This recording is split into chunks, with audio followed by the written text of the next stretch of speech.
Before the plagues, before the Red Sea, there was a woman with a knife, and a covenant to protect. She wasn't a prophet. She didn't stand before Pharaoh.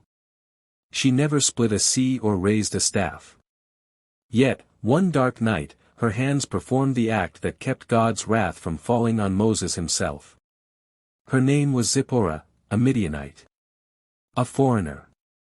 A wife chosen not by the people, but by providence.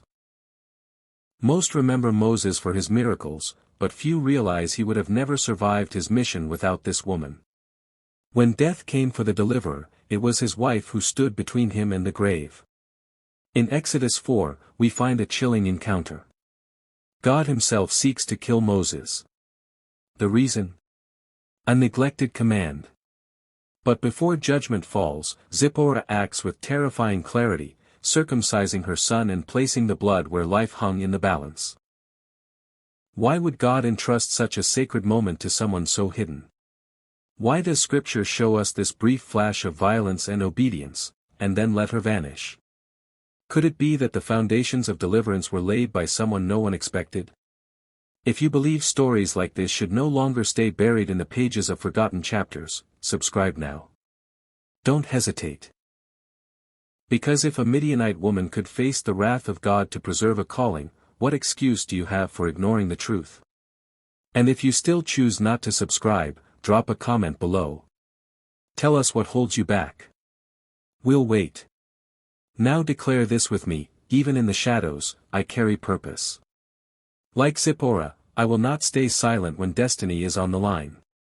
Moses fled Egypt with nothing, no title, no allies, no direction. Once the prince of a palace, he now wandered the wilderness as a hunted man, marked by the blood of an Egyptian he struck down in anger. He escaped Pharaoh's fury and crossed into a foreign land, Midian. There, among distant hills and unfamiliar customs, his path crossed with 7 shepherd daughters drawing water for their flocks. Among them was Zipporah. When local herdsmen tried to drive them away, Moses stood up and defended them. It was a small act of courage, but it would change his life forever. Jethro, also called Ruel, was their father, a priest of Midian, both respected and spiritually rooted. When he heard of Moses' bravery, he invited the stranger into his home. And in time, he gave his daughter Zipporah to Moses in marriage. This union was no ordinary one. It bridged 2 very different worlds. Moses, born a Hebrew but raised in the courts of Egypt, now became family to a Midianite priest. Zipporah, raised in a culture unfamiliar with the God of Abraham, married a man who carried the covenant bloodline. She bore him a son, Gershom, whose name means, I have been a stranger in a foreign land. That name echoed Moses' exile, but also the beginning of a new chapter. Through Zipporah, Moses found not only a home, but a family. Yet tension brewed beneath the surface. The Hebrews and Midianites had different customs, different gods, different ways of life. Still, their marriage stood. A quiet sign that God often moves through unlikely alliances. Zipporah wasn't just a wife. She was a witness to Moses' transformation. From fugitive to father. From outsider to chosen vessel. And while her story is rarely told, it began long before plagues fell on Egypt. It began at a well, in a land far from home, where a forgotten prince met a shepherdess, and history quietly shifted. It was supposed to be a journey of obedience. After decades in Midian, Moses finally answered God's call from the burning bush. He was to return to Egypt, not as a fugitive, but as God's chosen mouthpiece. Zipporah and their sons joined him on the road, unaware of the storm that would soon break. Then came the night. A brief, terrifying moment recorded in Exodus 4 verses 24 to 26, a passage so abrupt, so haunting, many read past it without pause. As they camped along the way, Scripture tells us, the Lord met Moses and sought to kill him. No reason is stated. No warning is given. But Zipporah understood. She took a sharp stone, circumcised their son, and touched the severed flesh to Moses' feet, saying, Surely you are a bridegroom of blood to me. And just like that, God's wrath lifted. What happened in that midnight encounter? Why would God nearly destroy the very man he just commissioned? The answer lies in a neglected covenant. Circumcision wasn't optional. It was the sign of God's promise with Abraham. A sacred mark that Moses had failed to pass to his son. And in that failure, his leadership stood compromised. But Zipporah saw what Moses missed. In that urgent hour, it wasn't Moses who acted, it was her. She shed her son's blood to preserve her husband's life. She completed a divine requirement that he had left undone. She moved with decisive faith, even though the cost was unbearable. No angel announced her. No prophet praised her. Yet in this one fierce act, Zipporah stood between life and death. Some say she was angry, even bitter. But could it be that what we hear in her words, bridegroom of blood, isn't resentment, but the raw weight of covenant? She wasn't raised in Abraham's house. Yet when the covenant was threatened, she fulfilled it with trembling hands. In that quiet camp, Zipporah did what only one other woman in Scripture had done before. She performed a priestly act without title or permission, moved not by tradition, but by truth. Zipporah lived between two identities, neither fully Hebrew nor wholly Midianite. She carried the tension of cultures, religions, and expectations. Her husband belonged to a God her people did not worship. Her children bore a heritage of both deliverance and exile. She was not just a wife to Moses. She was a stranger married into a calling that would shake kingdoms. The cultural divide between them ran deeper than food or dress. Zipporah came from a priestly Midianite household, likely with its own rituals and spiritual order. Moses was a descendant of Abraham, called by the voice from a burning bush and burdened with a mission that terrified even him. And yet, she journeyed with him. God had not spoken to her directly, but she followed the path anyway. Not because she understood it all, but because she believed in the one she married. In her, we see the hidden cost of obedience, not the dramatic miracles, but the quiet sacrifices made in the shadows. Scripture doesn't record her complaints. There's no speech of protest, no lament. But neither is there applause. Zipporah walks through this story unseen by crowds, unnoticed by kings, yet chosen by God to play a role that would protect the very instrument of Israel's freedom. Her story echoes the pattern of others like her, Tamar, Rahab, Ruth. Foreign women grafted into sacred history. God often writes his promises through the lives of those the world calls outsiders. Zipporah's obedience wasn't loud, but it was critical.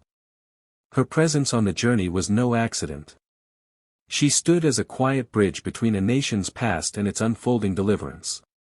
And though she did not walk into Pharaoh's court, her courage helped bring Moses there. The road back to Egypt was not paved with comfort. Behind them, the quiet hills of Midian. Ahead, a nation gripped by slavery and a ruler hardened by pride. Zipporah traveled with Moses and their sons, bearing the weight of a mission she had not asked for. She did not carry a staff, but she carried the future. Her presence was more than companionship, it was covenantal. Yet as they approached Egypt, the narrative shifts. Zipporah fades from view. No mention is made of her standing beside Moses before Pharaoh. No record of her witnessing the Nile turn to blood or frogs fill the land. Instead, the silence grows. And the questions begin. Had she returned to Midian? Was she sent back for her safety, or perhaps because the tension between cultures became too much to bear? Exodus does not say. But absence does not mean irrelevance. If she did return, it wasn't out of weakness. It may have been part of divine orchestration. Her sons were young. The battle ahead was spiritual and political. And Moses, already facing threats from Pharaoh, would need complete focus for what lay ahead. What we do know is this: at some point, she and her children were no longer by his side. This moment marks a turning point not just in the story of Moses, but in Zipporah's role. The woman who once stood between Moses and death now stepped into the background.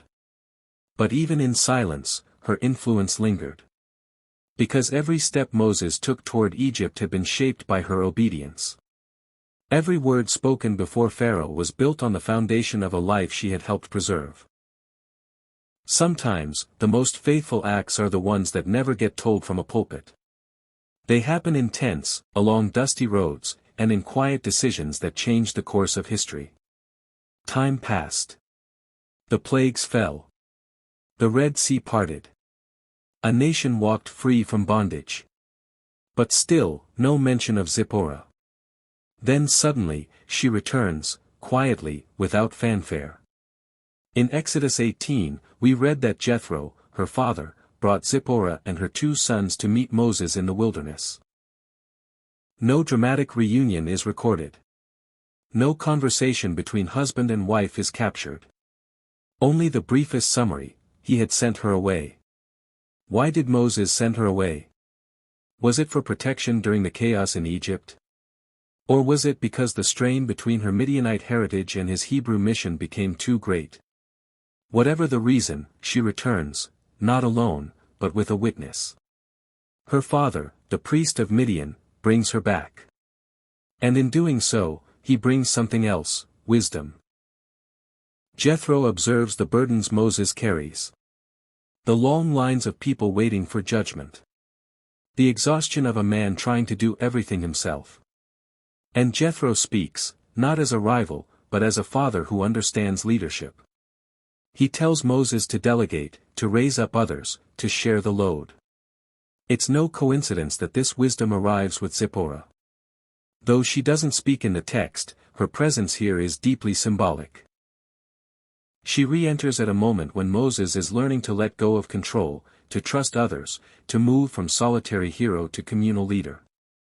Zipporah's return isn't dramatic, but it is strategic. She doesn't demand a place in the spotlight.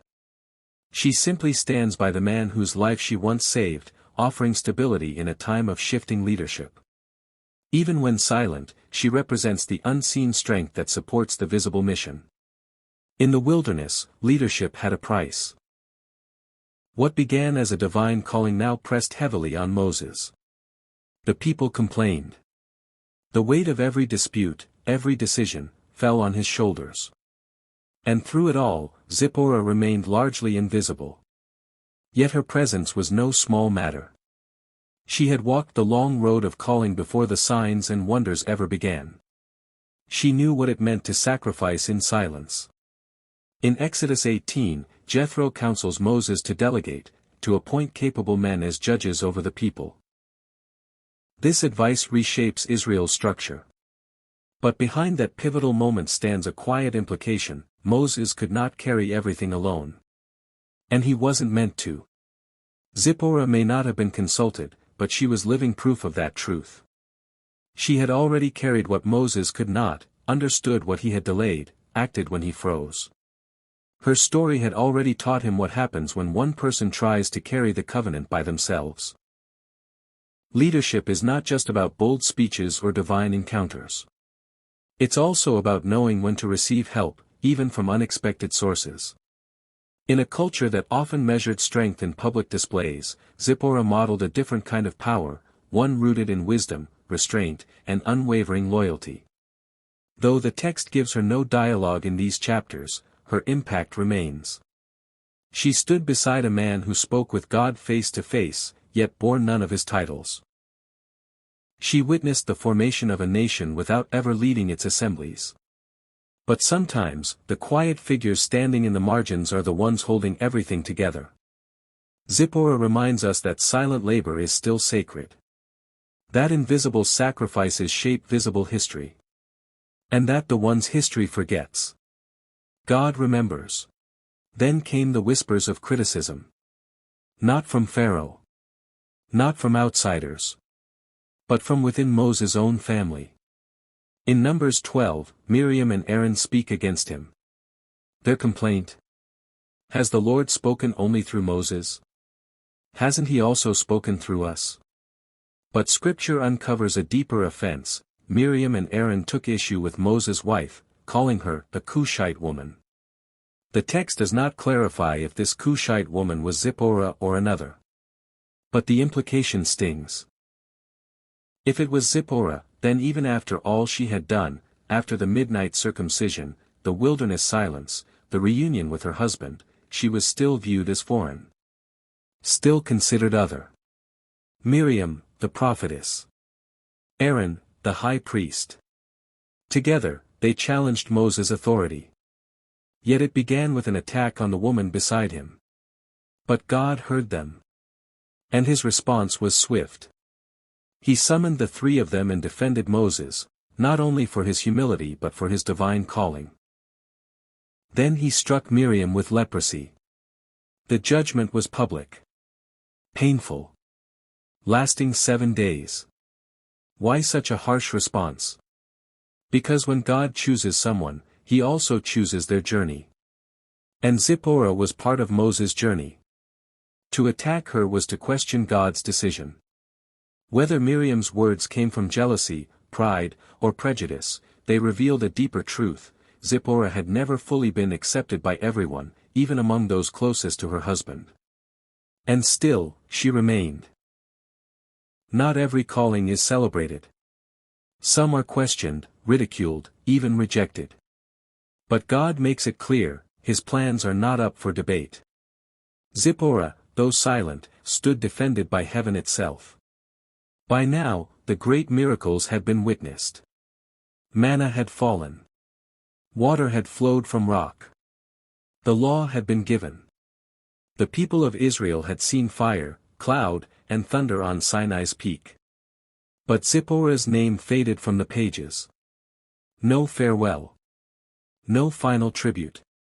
No record of her death or her burial. She disappears into the same silence from which she emerged. Yet her legacy is not erased.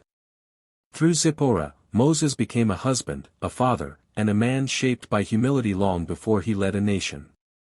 Through her, the covenant sign was preserved, and a mission saved from divine wrath. Her sons, Gershom and Eleazar, carried names born of struggle and faith. Gershom's name declared Moses' alienation, a stranger in a strange land. Eleazar, though less mentioned, bore a name that meant, "My God is help." These sons were part of the priestly tribe of Levi, marked not by the noise of war, but the blood of quiet obedience. Zipporah's legacy isn't found in speeches or visions. It's found in the hidden places, tents, wilderness paths, and choices made when no one was watching. She stands among the women in Scripture who obeyed without recognition. Like the midwives in Egypt who preserved the future with silent defiance. Like Hannah, who wept prayers only God could hear. Like Mary, who bore the Christ child in obscurity before the angels sang. Zipporah was not forgotten by God. She was hidden by him. The story of Moses could not have unfolded without her. And though history gives her only fragments, heaven remembers the whole. By now, the great miracles had been witnessed. Manna had fallen. Water had flowed from rock. The law had been given. The people of Israel had seen fire, cloud, and thunder on Sinai's peak. But Zipporah's name faded from the pages. No farewell. No final tribute. No record of her death or her burial. She disappears into the same silence from which she emerged. Yet her legacy is not erased. Through Zipporah, Moses became a husband, a father, and a man shaped by humility long before he led a nation. Through her, the covenant sign was preserved, and a mission saved from divine wrath. Her sons, Gershom and Eleazar, carried names born of struggle and faith. Gershom's name declared Moses' alienation, a stranger in a strange land. Eleazar, though less mentioned, bore a name that meant, "My God is help." These sons were part of the priestly tribe of Levi, marked not by the noise of war, but the blood of quiet obedience. Zipporah's legacy isn't found in speeches or visions.